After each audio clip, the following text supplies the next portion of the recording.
Alright, people, now for the last two the last two Prince that was promised decks. Targaryen, the Prince that was promised, and then there'll be Tyrell. So we have to pick Daenerys here. You could also do Khal Drogo. That would be not unreasonable, I suppose. And if I ever make another Prince that was promised with Targaryen, it probably will be Khal Drogo. I saw someone say Drogon, which seems weird at first, but makes sense because this is just the most broken card that Targaryen has. So even though it doesn't have a power icon, getting it back with the agenda after the opponent plays Valar Morghulis specifically and only to get rid of this card, then you just revive it with your agenda. I think that is a viable strategy. Plus the person played the event that gives them an icon off to Gold Town. I have to admit, that's actually pretty dank. So what I wanted to do here is I want my Daenerys to have renown because she's the prince that was promised. You have to play the core set Drogon to give her renown, which means you're not playing the 6-cost Drogon. And again, this is actually the most broken card that Targaryen has. So I was like, what if I give her renown with Warrior's Braid, so she still gets to have renown, and I get to play the 6-cost Drogon. So you get to have this disgusting card in your deck and have a Daenerys Targaryen with renown, either one. In practice, you don't end up playing the Warrior's Braid much anyways, because paying 2 for renown doesn't end up being worth it compared to like doing other stuff. But if you ever have the chance to do it, I mean, it's pretty nice. And you do have lots of ways to use Daenerys many times between Plaza of Pride, Rhaegal, Agenda Trigger, Mother of Dragons, Seal of the Hand. She can definitely be a problem if you get a little bit of support for her going.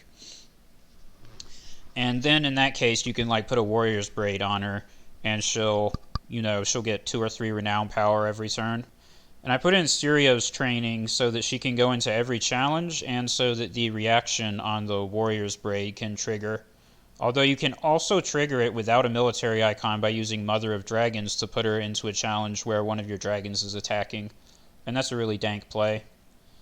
Mother of Dragons is a pretty cool card. I've always kind of wanted to use this card. Never really found the time for it, but I think this is the deck for it. So yeah.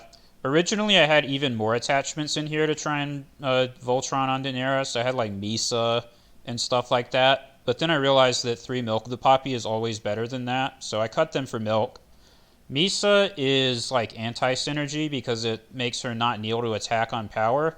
But a lot of times what you're going to do is attack on power and then trigger the agenda to stand her when you win the power challenge. So it like wastes the stand ability from your agenda to play Misa. So that's why I took it out. Let's see, I have Confiscation. Alright, let's just go through the deck real quick. Black Market Merchants, go with the positive attachments. A bunch of typical, Targaryen characters.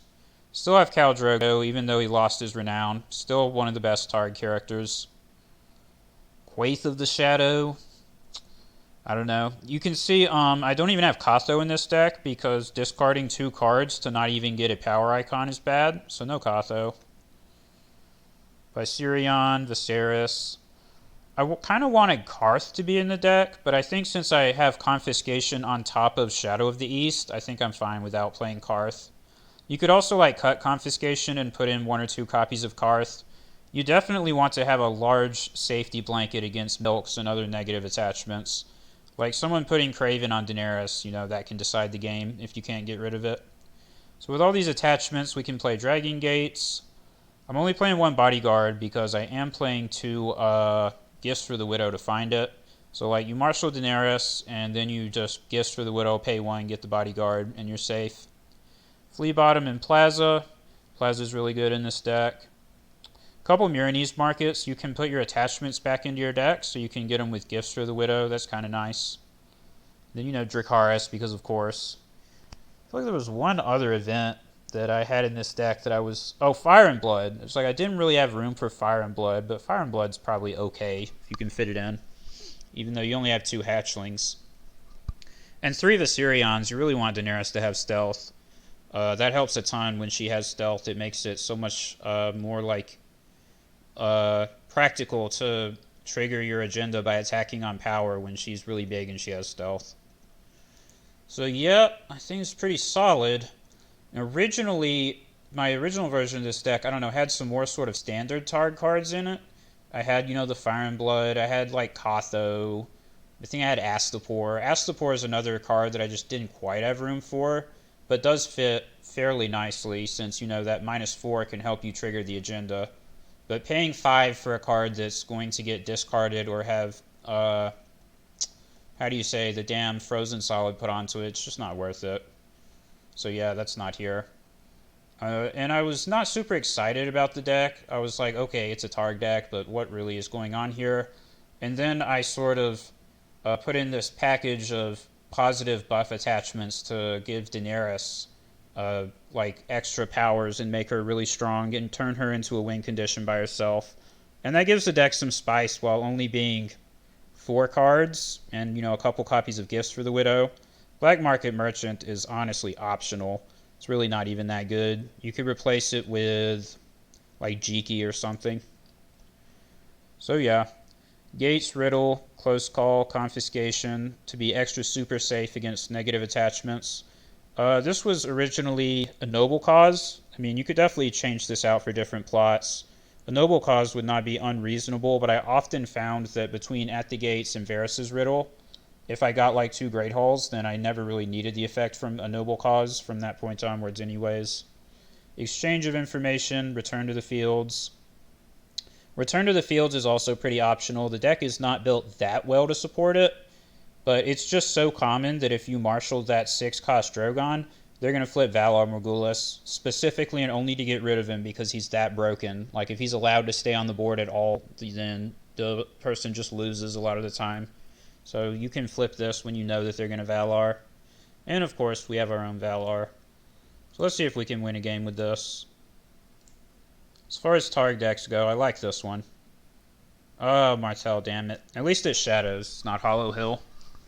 Hollow Hill Martell is probably an unwinnable matchup. Shadows is weird, so it might be winnable. Honestly, not sure. But Martell Shadows can be really annoying because they can do dank plays like put Gasting Grey into Shadows, then your Daenerys attacks and they trigger it.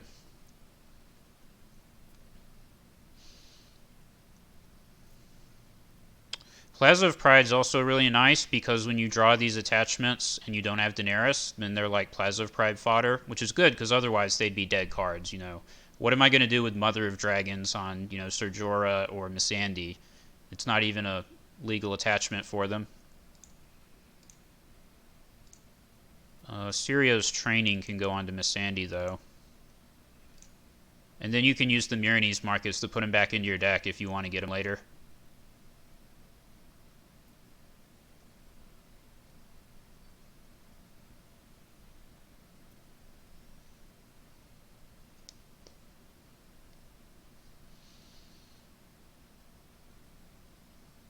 This might have the new version of Arianne Martell, huh? The new Shadows Arianne? That card could also be a big problem.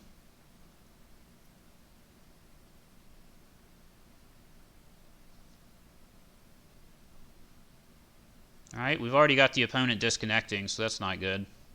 But if he disconnects, then I don't have to play against Martell, so it's sort of a win-win situation.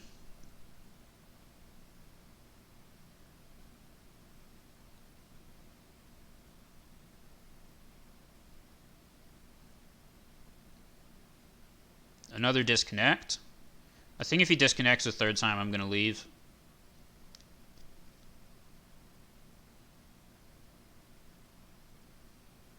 Alright. So the opponent is having problems there. Buzzed Woody.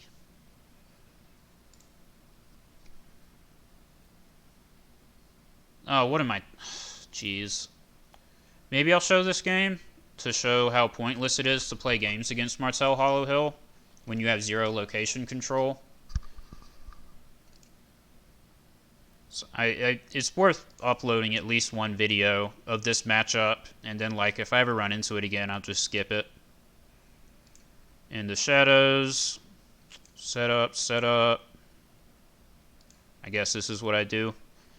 Do I even want to put the Black Market Merchant in Shadows? I mean, it's going to be an extremely slow matchup, so I think we can. I wonder if he's going to do Behest. It should be Behest, right? Yeah, of course. And then naval, maybe? Either naval or... I mean, they wouldn't do riddle, would they? Oh, the first Snow of Winter. That makes sense. Fun and interactive matchup, man. Hollow Hill is just wonderful. So fun. At least I have 2 Shadows cards and Quaith. I can put out a duped Rhaegal. Pretty good.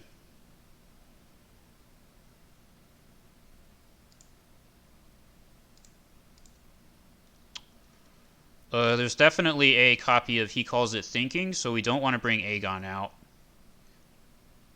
Let's just sit on this gold.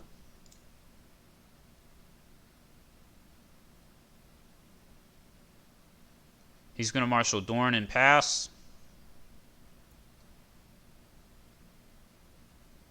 Oh, the Iron Bank. That's ballsy.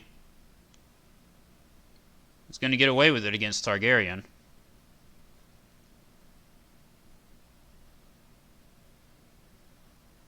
Seized by the guard. Okay. Please put all your gold on that. That's beautiful.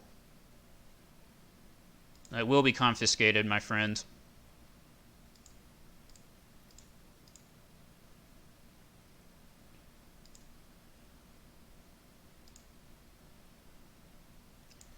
Oh, we got the He Calls It Thinking. Damn, nothing. We just bring this guy in to dodge March to the Wall.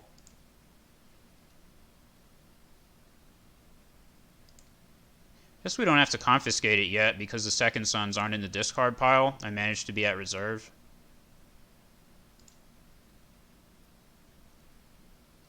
Do I want a Varys' Riddle? No, because he can do Fallen from Favor. I guess with that being the case, we might as well confiscation, huh? He still did March to the Wall. Like I said, fun and interactive. First Snow in the March. Empty board. Literally 1 card in play for the opponent. Super exciting. Man, I just love this Hollow Hill agenda, don't you guys? Alright, now we have to think about Valar Morghulis. We want to trigger our agenda if we can. Yeah, let's bring out the Second Sons. Why not? Then... maybe we can use Aegon. I mean, what's the point, really, when we can marshal... he's definitely going to Valar Morghulis. So do I want to play Viserion? So yeah, I want to save 1 gold. Yeah, this works. This is fine. Then we can do Intrigue, trigger agenda. Alright, so I guess he doesn't have Dorne, because he didn't play Dorne on the first turn. I mean, he could always have top-decked it. But if he doesn't get Dorne, that's actually, like, probably the most significant factor in this matchup, is whether or not they play Dorne in the first 2 turns. You put milk on my Second Sons. He really doesn't want those in the flea bottom file.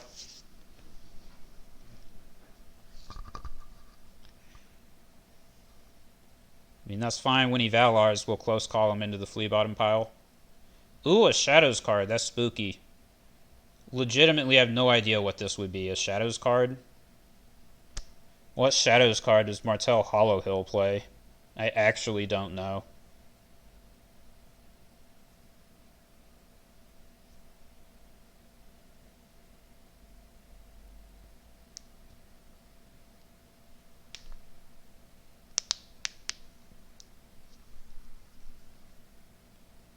Come on, dude, hit pass. You know you're not going to do anything else. Turn 3. The opponent still has 1 card in play, and it's the Iron Bank. Oh, no, that's not right. We do this. This is how we do it.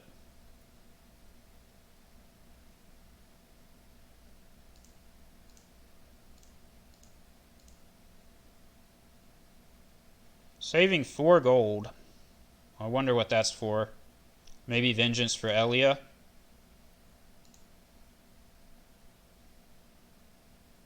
Host of the Bone Way. You're not Wars. Why is that in your deck? Alright, this Martell Hollow Hill deck does not seem to be constructed properly. from what I'm seeing so far. So he can Viperize here, but I guess he'll get Dracarys. That kind of sucks. I mean, he'll probably just take Daenerys, though, if he has Viperize. Out she goes, surely. Yep. I mean, whatever. She's not going to be able to do much in a Hollow Hill matchup anyways. Just like take her icons or something. Fun turn right there. Lots of really cool, exciting plays happened. Let's discard Quaithed Reserve since she has a Flea Bottom relevant ability.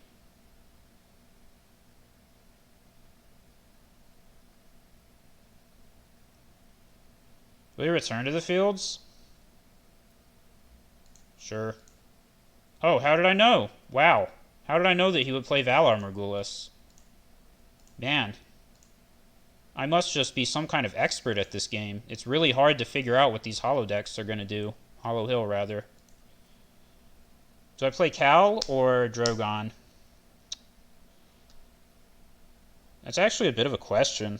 Maybe even Dario Naharis to stop Desert Raider? Man, I don't frickin' know.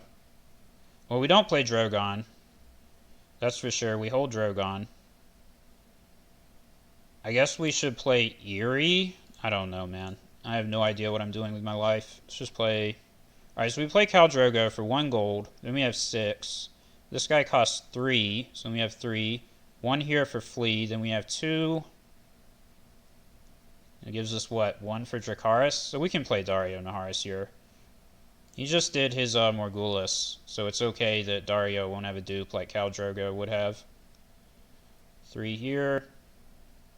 Yeah, I think we pass here. So we have both Aegon available and Flea Bottom into Dracarys. And Dario stops him from playing Desert Raider. I mean, he can still play it, but he can't use it to ignore claim. Starfall Cavalry, why is this in your deck? Isn't this just gonna die? This dude is... He thinks he's Wars. He's not Wars, he's Hollow Hill. He's not playing his Martell deck correctly.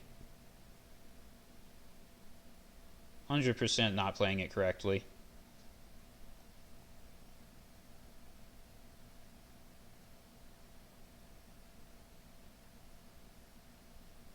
Shadow City Bastard. Well, I'm going to be taking that. So let's take the Shadow City Bastard before it'll have any targets on the board.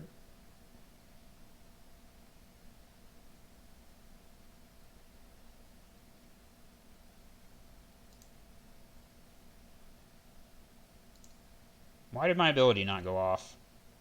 Oh, it's just Bastard. It's not like Ally. Why did I think that I could steal this with Dario? I'm bad at this game. What was I going to say? Oh, I hit the Venomous Blade with Intrigue Claim. That was really good.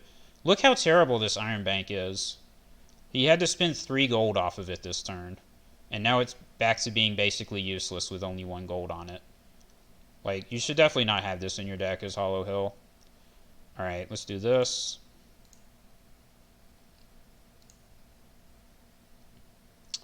Bestow 0. Use the Shadow City Bastard. Oh no, you got me. It's not like I'd have a Flea Bottom or anything.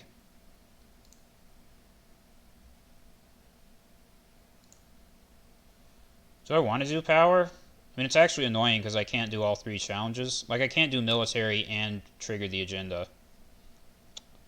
So how do I want to do this?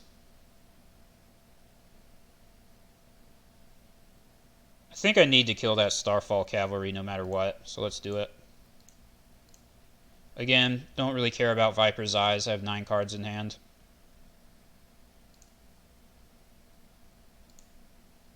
Yeah, I don't need to trigger the agenda this turn. I mean, I have Drogon and Cal sitting here, ready to come out.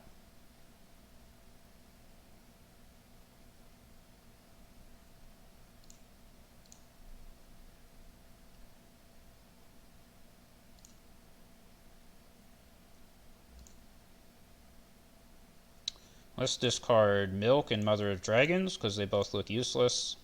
Still hold one milk in case like Core Ariane or something comes out. Alright, there might be a second march here. Let's just go exchange of information. Oh, fallen. See, good thing we didn't riddle. Eventually it's going to be safe to riddle, but you have to wait until all these types of plots are gone. At this rate, he might not be playing a deck where it's ever safe to riddle. I mean, his plot deck might be like Daenerys March to the Wall as his last two plots. It's totally possible. What's he going to give me? Milk. Myrni's Market, I guess. Or, oh, Flea Bottom probably. Gifts for the Widow. Well, I got a good exchange of information.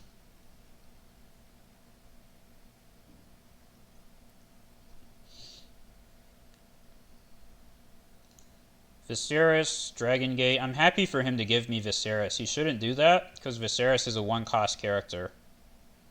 And the way you beat this Hollow Hill deck is by just having characters on the board and not having your board cleared by all of the non-interactive plot deck removal effects. Plaza of Pride's also really good. Very fortunate that I drew that. Don't want to Marshal Khal Drogo because he's going to do Daenerys at some point here. I guess I can Marshal Khal Drogo and then just hold a second copy because he already did Morghulis. Maybe let's do that, but that costs 2 gold. It's too expensive. Just play Eerie. So 1 for Flea Bottom, 1 for Dracarys, 1 for Viserys. So no bestow. Oh, I'm going to get hit with Political Disaster. Man, that's going to suck. Forgot about Political Disaster. Yeah, I should have definitely held this Dragon Gate for that. That's a big oopsie.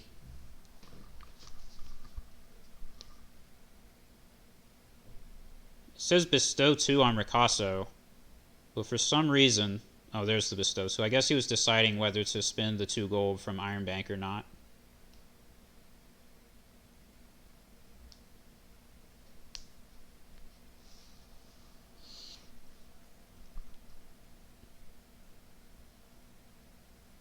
He's an ally, so...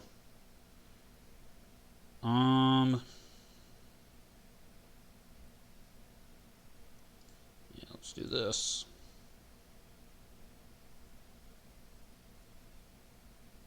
Let's play Viserion.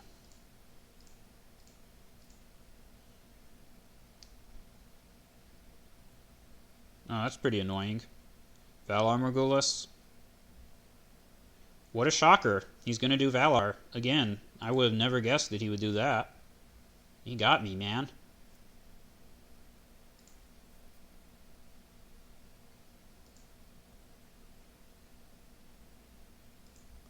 Please defend this. I would really like that. That would be funny. Surely he's smarter than that. Nope. This card's useless, right? Go away. He calls it thinking. Oh, got him. Ah, get out. Oh, what a piece of trash. Well, I was supposed to lose this matchup, but like I said, the opponent's Hollow Hill deck is not built correctly. Not supposed to have this card. Not supposed to play Iron Bank. Not supposed to play Ricasso. Not supposed to play Host of the Boneway. Seized by the Guard. What other big character was there? There was that Starfall Cavalry. That's not supposed to be in the deck. Desert Raider never showed up. Like Bastard Daughters and stuff like that never came out. No Starfall anywhere in sight. Completely wrong deck. He thought he was Wars to Come. So we friggin' got him. He never played Political Disaster. I mean, this turn, he could have just done Political Disaster and it would have discarded 3 of my economy locations. That's usually what kills you in this matchup, is they spend like 2 or 3 turns doing this, and then they do Political Disaster. And they're able to permanently keep your board at 1 or 2 characters, because after Political Disaster has discarded 3 or more of your economy locations, you never have enough economy to marshal more than like 2 characters per turn. So that's sort of how they do it. Again, an example of how not to play a Martell Hollow Hill. So I'm glad that I won against this extremely lame and boring matchup. But, how do you say? I'm not happy that I had to play this game to begin with. Like, stop playing this. If you're going to play Martell, please do something else. This is just so beyond boring. Look at this plot deck. Like, why? Why do this? It just... Oh, yeah, why is he switched to Game of Thrones from his used plot pile. Another wrong plot. This is just supposed to be a removal plot. No reason to have this in the deck. Alright.